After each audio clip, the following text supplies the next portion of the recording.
Lok Sabha approves extension of president rule in Manipur. Manipur के अंदर president rule को एक्सटेंड करने के लिए लोकसभा ने अप्रूवल गिवन किया है। Article is important for GS paper two. Why news? The Lok Sabha passed a statutory resolution to extend President rule in Manipur for 6 more month. Lok Sabha ने मणिपुर के अंदर 6 मोर मंथ के लिए प्रेसिडेंट रूल को एक्सटेंड करने के लिए स्टैट्यूटरी रेजोल्यूशन पास किया है। For the extension of the President rule to come into effect, the Rajya Sabha will also be required to pass the resolution. President rule के एक्सटेंशन को इफेक्ट करने के लिए राज्यसभा को भी एक रेजोल्यूशन पास करना होगा। Manipur was placed under president rule in February due to ethnic conflict began in state between the valley-based Meitei community and hills-based scheduled tribe Kuki-Zo community। Manipur के अंदर फरवरी मंथ से कंटिन्यू प्रेसिडेंट रूल है because Manipur के अंदर valley based Meitei community and hill based Kuki जो communities के बीच में कुछ कॉन्फ्लिक्ट चल रहे थे 2023 से, इस वजह से वहां पर प्रेसिडेंट रूल इम्पोज करने की जरूरत पड़ी। Why president rule has been imposed? Manipur के अंदर प्रेसिडेंट रूल इम्पोज क्यों करना पड़ा? Violence between the Meitei and Kuki Zo communities ongoing since May 2023 has claimed about 250 lives and displaced over 60,000 people. Because Manipur के अंदर मैती एंड कुकीजो कम्युनिटीज के बीच में कुछ वायलेंस 2023 से चल रहे थे और इन वायलेंस की वजह से अबाउट 250 लोग अपनी लाइफ लॉस्ट कर चुके थे। 60,000 से अबव पीपल यहाँ पर डिस्प्लेस हो चुके थे। Conflict originated from the Meitei demand for ST status, which the Kukis opposed, fearing loss of job opportunities and other affirmative actions meant for ST। ये जो कॉन्फ्लिक्ट स्टार्ट हुए वो मेनली इसके स्टार्ट हुए बिकॉज मैतेई कम्युनिटी के people ST status की demand कर रहे थे, जबकि कुकी जो कम्युनिटी को ये लाइक नहीं था और इसको ओपोज किया। बिकॉज कुकी जो कम्युनिटीज थी उनको पहले से ही यहाँ पर रिजर्वेशन मिला हुआ है और इन्हें कहीं ना कहीं फियर था कि इनका जॉब अपॉर्चुनिटीज लॉस्ट हो सकता है अगर मैथे कम्युनिटी के लोगों को एसटी स्टेटस गिवन किया जाता है। A political crisis erupted in state after Mr. Singh's resignation on February 9 and the state BJP leadership struggled to reach a consensus on his successor। इस सिचुएशन की वजह से मणिपुर के अंदर एक पॉलिटिकल क्राइसिस इरुप्ट होता है। इसके बाद वहाँ जो चीफ मिनिस्टर थे बीरेन सिंह वो रिजाइन कर देते हैं। रिजाइन करने के बाद स्टेट के अंदर जो बीजेपी लीडरशिप है वो मिस्टर बीरेन सिंह के बाद जो भी सक्सेसर होगा उस पर कॉन्सेंसस मेकिंग नहीं कर पाई और प्रेसिडेंट रूल वहां पर इम्पोज करना पड़ा। What are constitutional provision of emergency? Emergency से रिलेटेड कॉन्स्टिट्यूशनल प्रोविजंस क्या क्या होते हैं? Taken from the German constitution. Emergency provisions taken from the German constitution. Emergency provision जो टेकिंग किए गए हैं वो जर्मन कॉन्स्टिट्यूशन से टेकिंग किए गए हैं। Outlined in part 18 of the Indian constitution protect India sovereignty unity and integrity. Constitution का पार्ट 18 के अंदर इमरजेंसी प्रोविजन मेंशन किए गए हैं सो दैट इंडिया की सॉवरेनिटी यूनिटी एंड सिक्योरिटी को प्रोटेक्ट किया जा सके। They empower the central government to address extraordinary crisis by temporary assuming control to ensure stability and safeguard the democratic framework. Emergency provisions जितने भी किए गए हैं ये सेंट्रल गवर्नमेंट को एक्स्ट्रा ऑर्डिनरी क्राइसिस में उसको एड्रेस करने के लिए एम्पावर करता है। साथ ही स्टेबिलिटी एंड सेफ गार्ड को इंश्योर करने के लिए यहाँ पर सेंट्रल गवर्नमेंट को पावर गिवन कर दी जाती है। The constitution provide for the 3 type of emergencies. Constitution के अंदर 3 टाइप की इमरजेंसीज हैं। Number 1 national emergency article 352, state emergency 356 and financial emergency article 360। In Manipur the president has proclaimed a state emergency popularly known as president rule और constitutional emergency। Manipur के अंदर President ने state emergency proclaim किया। State emergency which is also known as President rule और constitutional emergency, और इसके लिए article 356 का यूज किया। इट मीन्स आर्टिकल 356 के अंदर स्टेट इमरजेंसी या प्रेसिडेंट रूल या कॉन्स्टिट्यूशनल इमरजेंसी डिक्लेयर की जाती है। This fulfills the union's obligation under Article 355 to protect states against external aggression and internal disturbance। Constitution का आर्टिकल 355 के अंदर यूनियन को ये ऑब्लाइड किया गया है कि वो स्टेट को एक्सटर्नल एग्रेशन या इंटरनल डिस्टर्बेंस से प्रोटेक्ट करे। इट मीन्स आर्टिकल 355 के अंदर प्रोविजन किया गया है कि यूनियन गवर्नमेंट को अगर लगता है कि किसी स्टेट के अंदर एक्सटर्नल एग्रेशन या फिर इंटरनल डिस्टर्बेंस का थ्रेट है, उस केस में प्रेसिडेंट रूल वहां पर इम्पोज किया जा सकता है। When a state constitutional machinery failed due to non-performance or malperformance, article 356 one empowered the President to issue a proclamation. किसी भी स्टेट के अंदर अगर कॉन्स्टिट्यूशनल मशीनरी फेल होता है, स्पेशली नॉन परफॉर्मेंस और माल परफॉर्मेंस की वजह से, देन आर्टिकल 356 प्रेसिडेंट को उस स्टेट के अंदर प्रेसिडेंट रूल प्रोक्लेम करने के लिए एम्पावर करता है। This effectively transfer all executive functions of the state to the center and legislative functions to the parliament while leaving the high court powers unaffected। एक बार किसी स्टेट के अंदर अगर प्रेसिडेंट रूल इम्पोज कर दिया जाता है तो उस स्टेट के एग्जीक्यूटिव फंक्शंस सेंटर के पास ट्रांसफर हो जाते हैं, साथ ही लेजिस्लेटिव फंक्शंस पार्लियामेंट के लिए ट्रांसफर हो जाते हैं, बट हाई कोर्ट की पावर वहां पर अनअफेक्टेड रहती है। Additionally, Article 365 provide that if a state fail to comply with the union direction under constitutional provision, the president may declare a constitutional emergency। Constitution के article 365 के अंदर ये provision किया गया है कि अगर स्टेट गवर्नमेंट यूनियन डायरेक्शंस को फॉलो नहीं करता है तो उस केस में प्रेसिडेंट कॉन्स्टिट्यूशनल इमरजेंसी डिक्लेयर कर सकता है।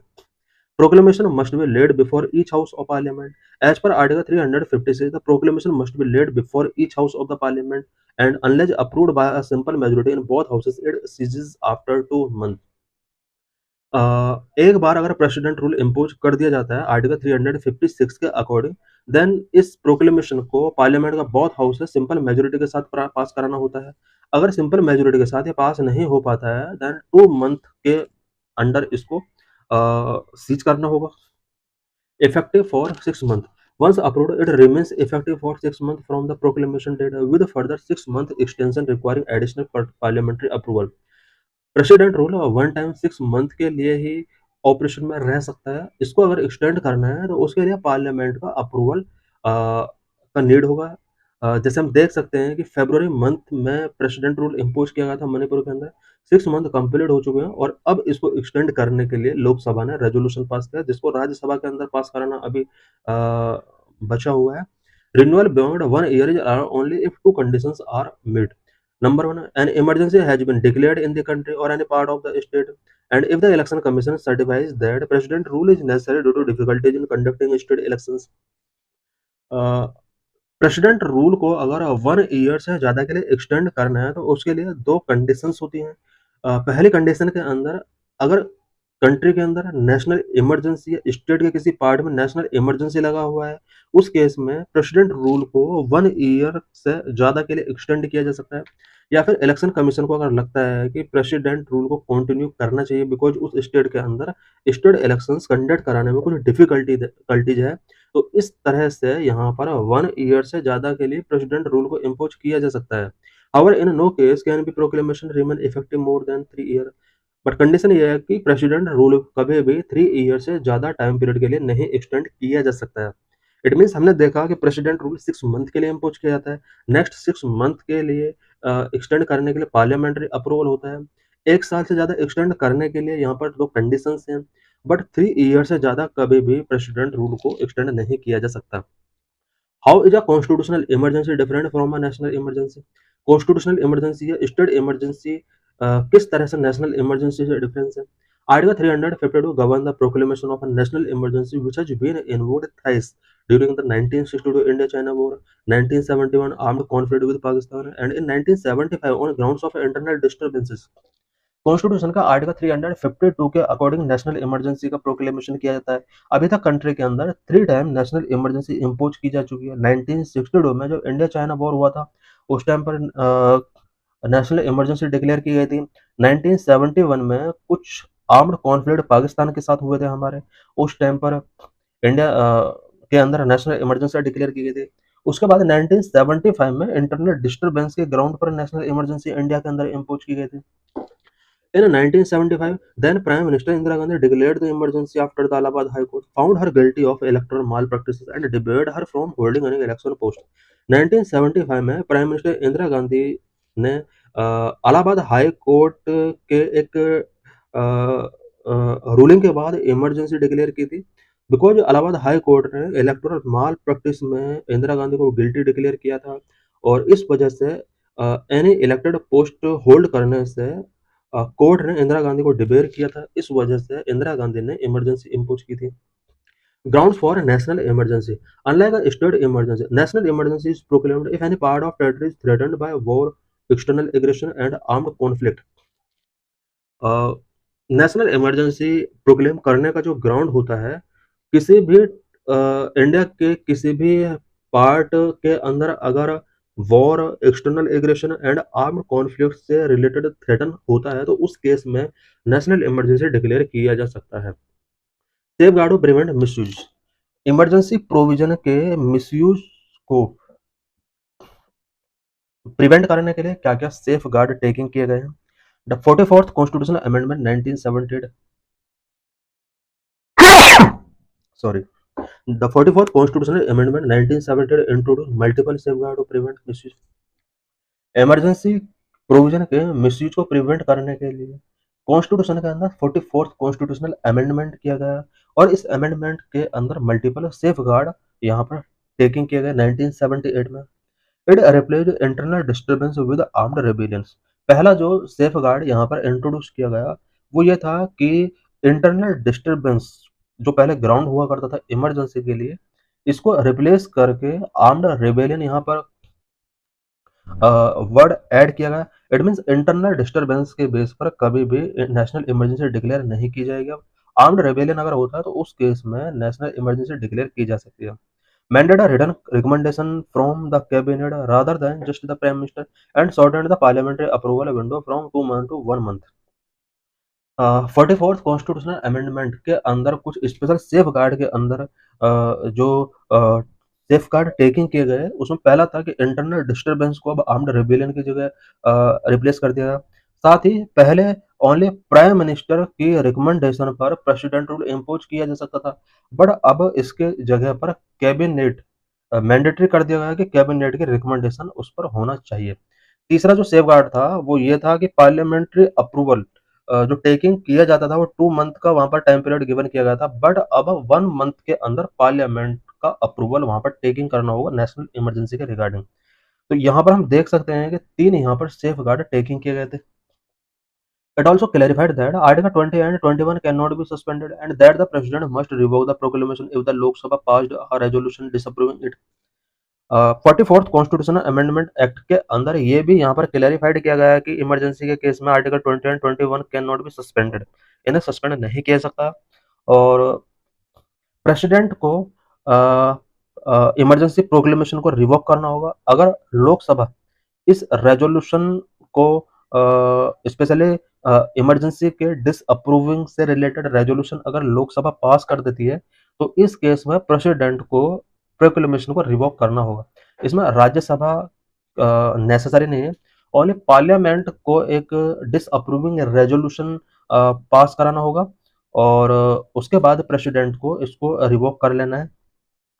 This amendment restored judicial review of President's satisfaction in proclaiming an emergency, a safeguard removed by 38th Constitutional Amendment 1975. क्या इमरजेंसी का कॉन्स्टिट्यूशनल जुडिशियल रिव्यू किया जा सकता है?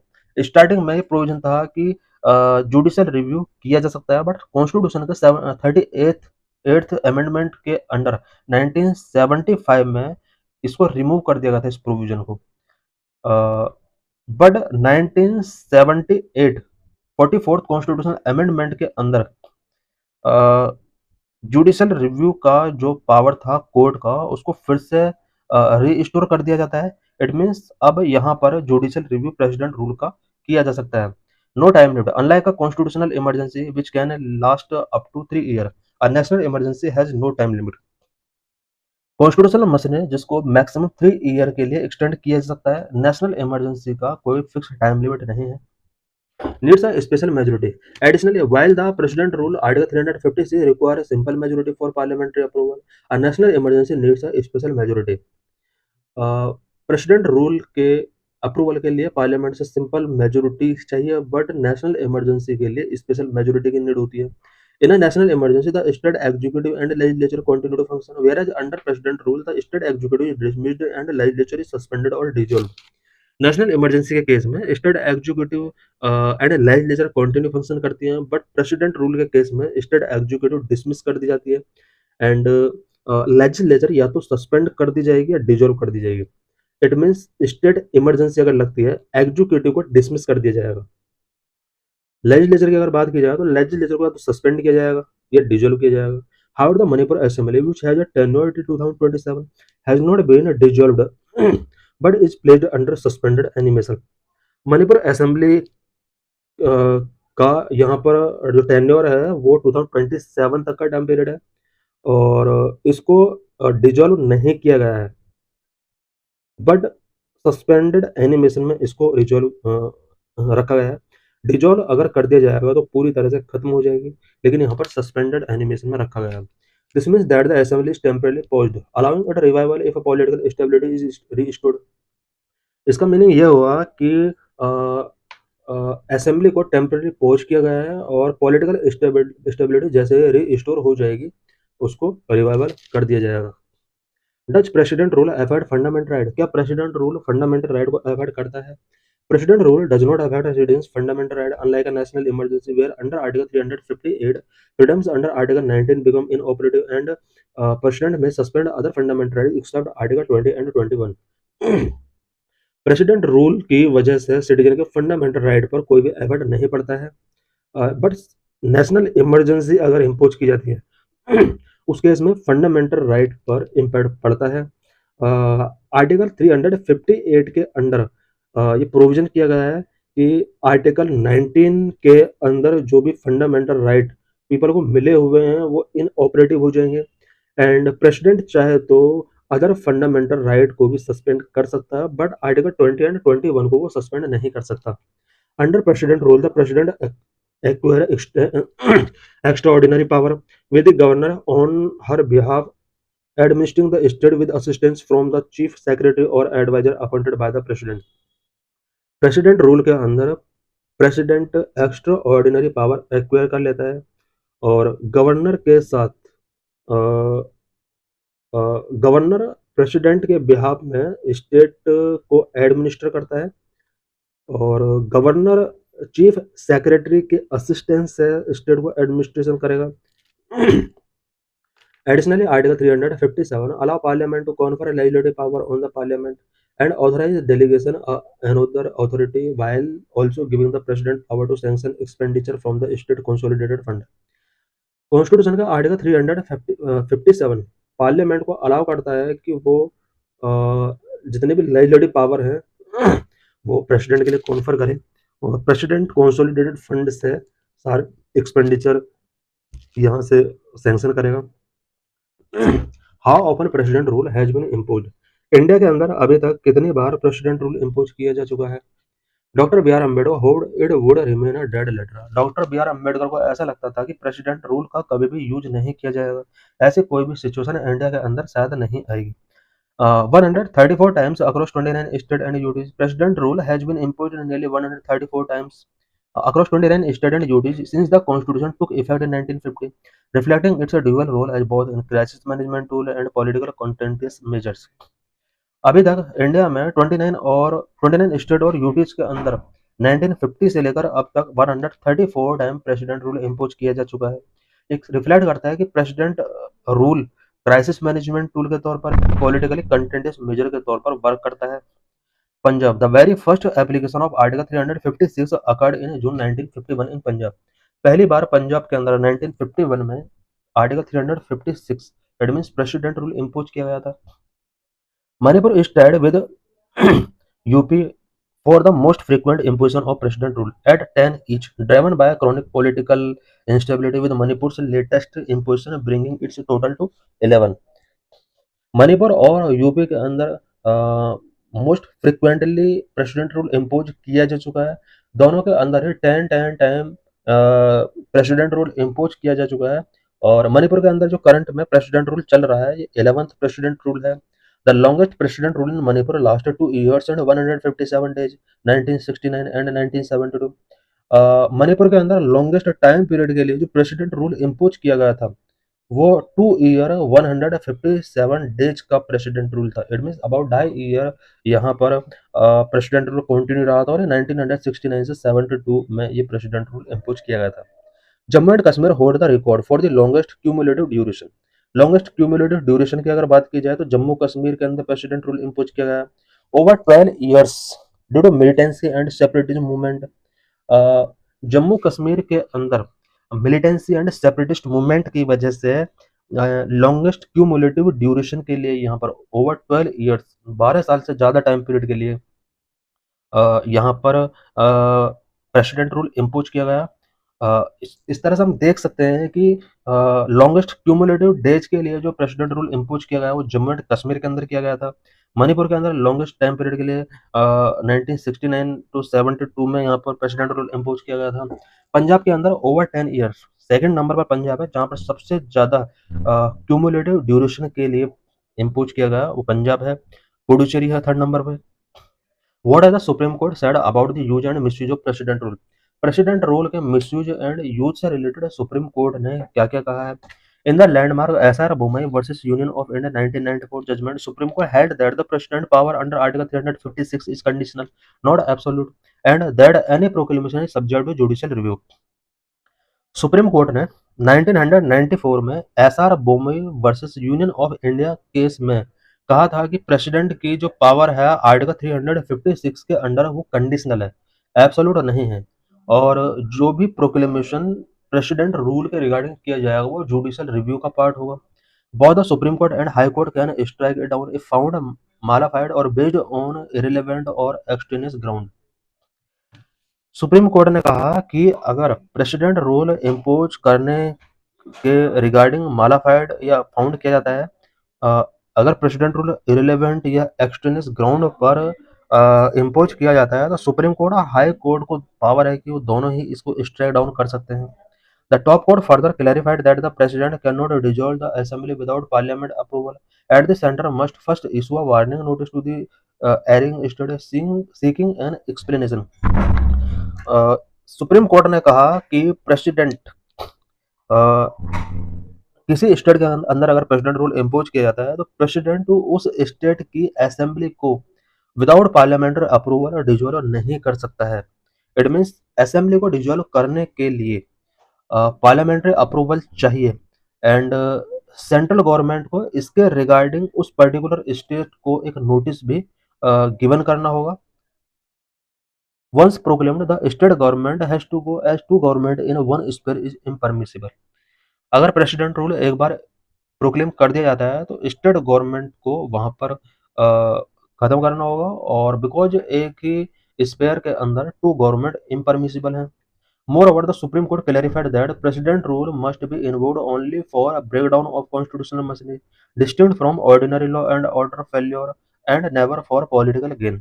सुप्रीम कोर्ट ने क्लैरिफाई किया कि president rule only constitutional machinery की ब्रेकडाउन की वजह से ही इन्वोक किया जाना चाहिए, पॉलिटिकल गेन के लिए कभी भी प्रेसिडेंट रूल इम्पोज नहीं किया जाना चाहिए।